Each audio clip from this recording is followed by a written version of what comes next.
खबर जो निष्पक्ष है, खबर जो निडर है, खबर जो उठाती है आपकी आवाज, खबर 7C, खबर जो सच है। नमस्कार, मैं विशाल पटेल, खबर 7C न्यूज चैनल में एक बार फिर से आपका स्वागत है। आइए ले चलते हैं उत्तर प्रदेश की कुछ खास खबरों की ओर और दिखाते हैं रामपुर जिले से विवेक कश्यप की यह खास रिपोर्ट।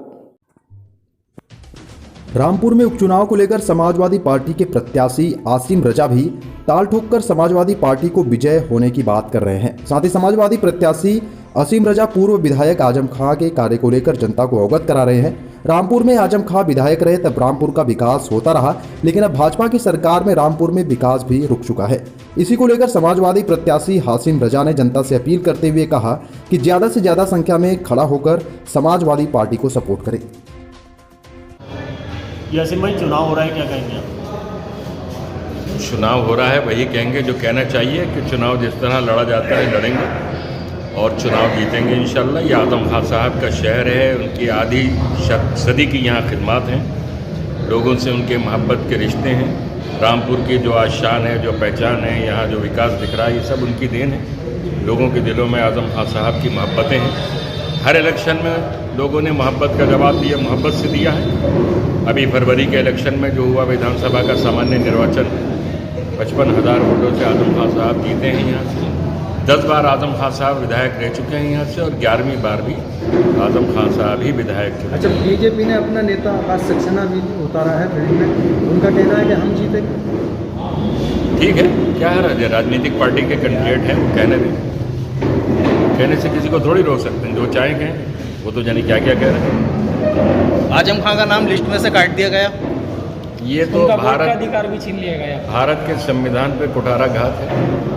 हिंदुस्तान, आज़ाद हिंदुस्तान में अगर एक तो ये किसी का वोट का अधिकार कटा हो तो बताइए, आप बताइए, भारत सरकार बताए।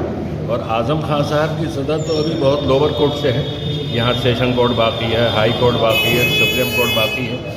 ऐसा उन्होंने मौलिक अधिकार पे ये जो किया है, ये तो बीजेपी भाजपा के कार्यकर्ताओं का कहना है कि रामपुर में रोजगार नहीं दिया गया। रामपुर में जितना रोजगार आजम खां साहब ने दिया है वो अपने में एक इतिहास है। गरीब लोगों को सताया गया, उन पर जुल्म किए गए, बहुत सारे लोगों का तो ये मानना। लोग तो अब सताए जा रहे हैं, लोगों पे जुल्म तो अब हो रहे हैं। पूरा शहर में तिराही है, करोड़ों रुपए की वसूलियाबी यहाँ की गई है लोगों से वाहन चेकिंग के नाम पर। करोड़ों रुपए की वसूलियाबी यहाँ बिजली के नाम पर, यहाँ नाजायज़ मुकदमे, फर्जी मुकदमे, झूठे मुकदमे, ये सब लोग देख रहे हैं। अच्छा, लोगों ऐसा नहीं है, लोग महसूस कर रहे हैं इस बात को। अच्छा, लोगों का कहना है कि ये चुनाव का एक गढ़ बन गया है अपना रामपुर। तो ये बीजेपी की साजिश है ना, ये बीजेपी की हरकत है। देखिए, सदस्यता जिस तरह से ख़त्म की है कि 27 अक्टूबर को एक फैसला आता है, 28 अक्टूबर को सदस्यता खत्म होती है, एक दिन के बाद चुनाव का ऐलान हो जाता है। उत्तर प्रदेश में सरकारी तो भाजपा रणनीति है ना, बीजेपी से पूछिए क्यों ऐसे हालात पैदा कर रहा हूँ। उत्तर प्रदेश में सरकार भी भाजपा की, क्या लगता है निष्पक्ष चुनाव हो पाएगा? हमारी कोशिश यही है, हमारी अपील यही है यहाँ के प्रशासन से, पुलिस प्रशासन से, सामान्य प्रशासन से, चुनाव निष्पक्ष होना चाहिए।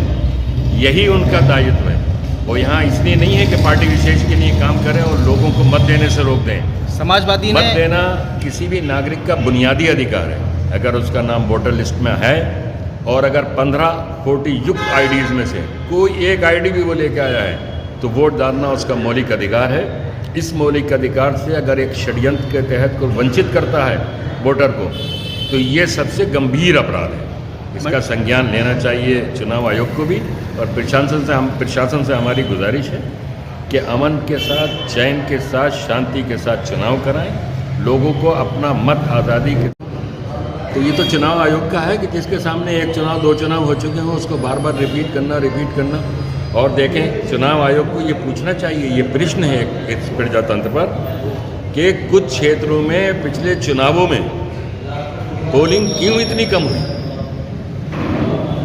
फरवरी 2022 के सामान्य निर्वाचन में जिन क्षेत्रों में 40 से और 60% के बीच पोलिंग हुई, वहाँ 3 महीने के बाद 12 और 15 और 18% पोलिंग कराएंगे। ये खुद में एक सवाल है। चुनाव आयोग का भी काम है कि वो देखे।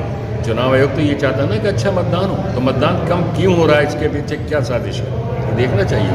हम उम्मीद करते हैं कि ये हिस्ट्री नहीं दोहराई जाएगी और लोगों से भी ये अपील करते हैं कि वोट देना उनका हक है, ये उनका बुनियादी हक है, ये उनके मुस्तकबिल का सवाल है, क्या लगता है आपको? भविष्य का सवाल है। शहर के लोग निकलें अपने घरों से, आज़ादी के साथ वोट दें, आईडी लेके जाएं अपनी वोटो युक्त, और वो उनको वोट देने से न कोई रोकेगा, और अगर रोकने की कोशिश करें, रास्ते में बाधा उत्पन्न करें, तो लोगों को इतना जागरूक होना चाहिए कि अपने अधिकार का इस्तेमाल करें, उसका प्रयोग करें। क्या लगता है चुनाव आयोग भी भाजपा के पक्ष में है? ये तो आपने नहीं सुना, कल सुप्रीम कोर्ट ने सवाल उठाया है चुनाव आयोग पे, और यहाँ तक सरकार से कहा है ज़रा इनकी नियुक्ति के आप आधार वो तो दें, तरीका किस तरह आप नियुक्ति करते हैं। मनमानी नियुक्ति हो रही है, और मनमानी नियुक्तियाँ इसीलिए होती हैं कि अपने मन के काम कराए जाए उनसे। ये मैं नहीं कह रहा हूँ, ये तो सुप्रीम कोर्ट ने कल क्वेश्चन उठा दिया, रेस कर दिया चुनाव आयोग को। पिछली दफ़ा चुनाव को लेकर अखिलेश यादव ने मुद्दा उठाया था कि ईवीएम की गलती है, ईवीएम की गलती है। क्या ईवीएम बीजेपी के ईवीएम पे तो सारे राजनीतिक दलों का असंतोष है। भारत के सारे राजनीतिक दल ये चाहते हैं कि ईवीएम से चुनाव न हो, बल्कि जो पुराना एक बैलेट पेपर का सिस्टम है उससे चुनाव हो। आज के विकसित देशों में भी बैलेट पेपर से चुनाव होता है। जो देश इस ईवीएम की टेक्नोलॉजी से 100 गुना आगे की टेक्नोलॉजी अपने दैनिक जीवन में यूज़ करते हैं, वहाँ भी बैलेट पेपर से चुनाव होता है। ये तो एक राजनीतिक मुद्दा है, लेकिन इसको न सरकार हल कर रही है, न चुनाव आयोग हल कर रहा है।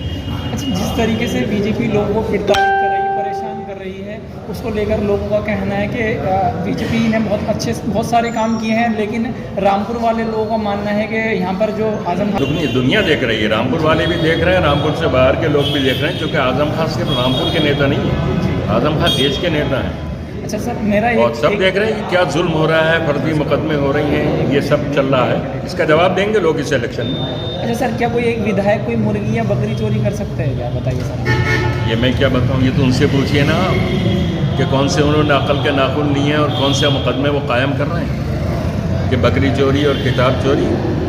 तो ये सब फर्जी कहानियाँ चल रही हैं, इसकी एक सीमा है, एक हद तक चलेंगी, और जनता में रोष है, उसका जवाब इस इलेक्शन में देगी जनता। और आजम खान साहब को 11वीं बार उनकी इस रिवायती सीट से, परंपरागत सीट से जीत मिलेगी। आजम खान साहब 5 दिसंबर को यहाँ से एक भारी मात्रा में वोट लेंगे, और 8 दिसंबर के रिजल्ट के नतीजे में आजम खान साहब यहाँ से जीतेंगे।